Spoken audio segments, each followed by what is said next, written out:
When I first became a journalist more than 40 years ago, I was so naive, I was so trusting. I mean, that's the young, isn't it? I thought I'd join the truth business. Well, either I've grown up or journalism has gone down the toilet, maybe a bit of both, because I now have zero trust in the journalism profession.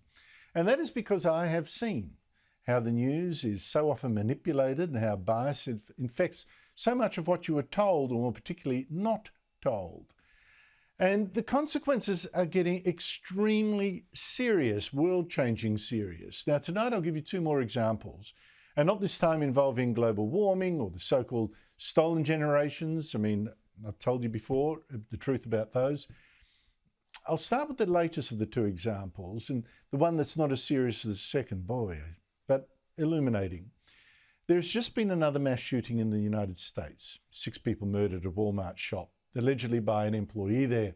This man, and no one is making any big ideological point about that, not about racism or hate crimes or whatever. Now, you might think you know why. But that was not the case on the weekend when this man, Anderson Lee Aldrich, allegedly killed 5 people at a gay nightclub in Colorado. And journalists of the left immediately blamed Republicans and journalists of the right and critics of transgender politics, as did Joe Biden's transportation secretary.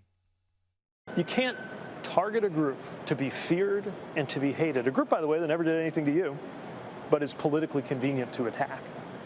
And then act surprised when a disturbed person, or who knows, goes out and follows that through with physical violence. And of course, even Fox News' Tucker Carlson, a conservative, got blamed, even threatened with court action over at the left-wing MSNBC. He's a consumer of the people we just rattled off, from Lauren Boebert to Tucker Carlson. Let's get it out. Let's get it out at trial. Those people should face civil consequences. But there's been a very surprising twist that should change all that in an instant. Joining me is Ami Horowitz, an American commentator and filmmaker. Ami, great to see you again. This shooting on the weekend at the gay nightclub, it's the result of hate whipped up by the right, the Republican Party in particular. True or false? It's false. It's fact check, false. But of course, let's not let the facts get in the way of a good narrative, right? Because when it comes to media, it's narrative uber alles, right? It's the most important thing, narrative above all.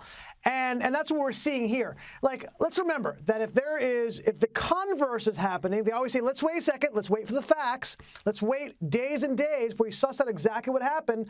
But when they saw an opportunity to politicize the death of 5 people at a discotheque, immediately they jumped on this train of let's blame the Republicans for this. But then the revelation came, this guy was non-binary. He was in fact himself, or they themselves, I think is the correct way of doing this, were of a gay, non-binary, trans association. So all of a sudden, the narrative had to switch. And look, I am telling you now, Andrew, this shooting is going down the memory hole. This shooting will be forgotten because now it doesn't fit the narrative.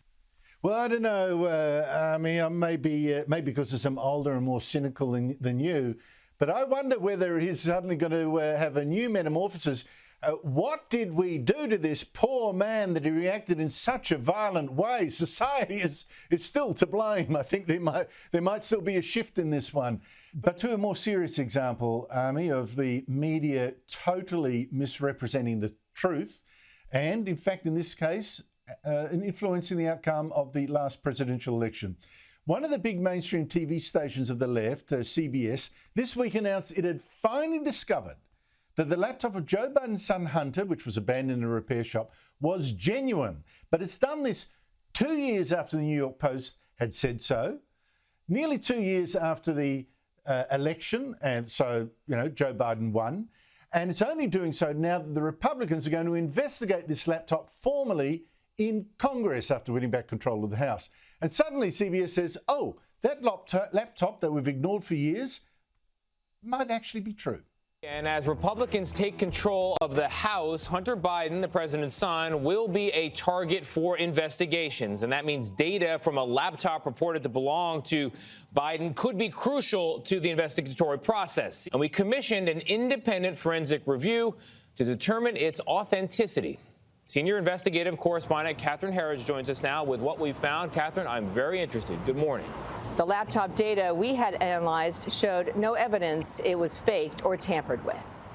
And CBS is now even raising the corruption allegations that were dismissed by Joe Biden and the media and 51 top U.S. intelligence officials before the last election.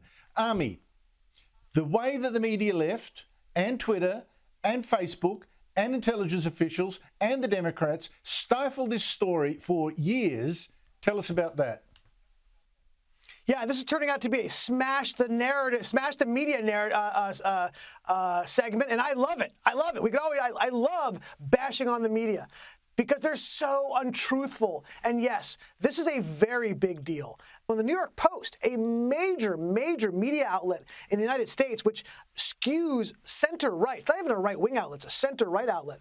When they found the laptop, they verified what was in it, and they published it. Not only were they vilified, look, going back to Twitter. Now, thank God it's under new ownership, new management.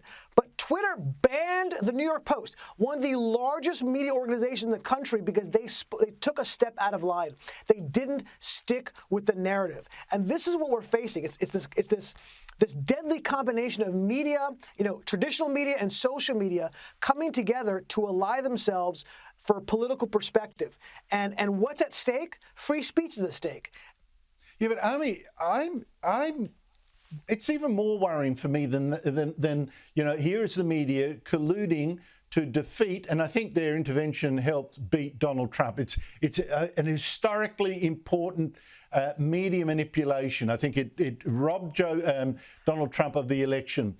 But what concerns me even more is that 51 top U.S. intelligence officials, including some former Republican-appointed ones, including former heads of the CIA, went out in public and said what they could not know and what turns out to be false.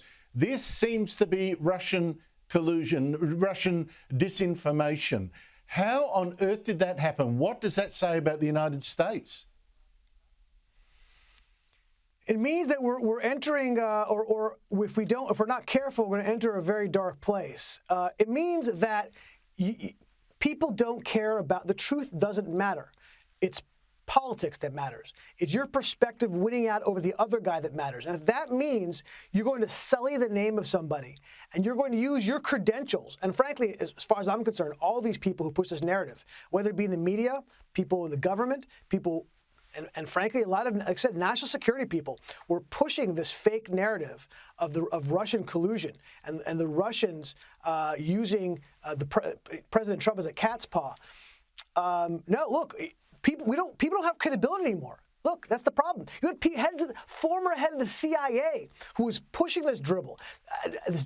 How can we now look at a guy like that, or look at anybody in that position and say, well, do you have a secret narrative or a secret agenda I don't know about? It's absolutely correct. And we shall see what this investigation uncovers if the Republicans really do get serious about potential corruption involving the President of the United States. But from what you've just said, I have little faith in the U.S. intelligence agencies helping them discover the truth there. Ami Horowitz, thank you so much for your time. Pleasure. Thank you.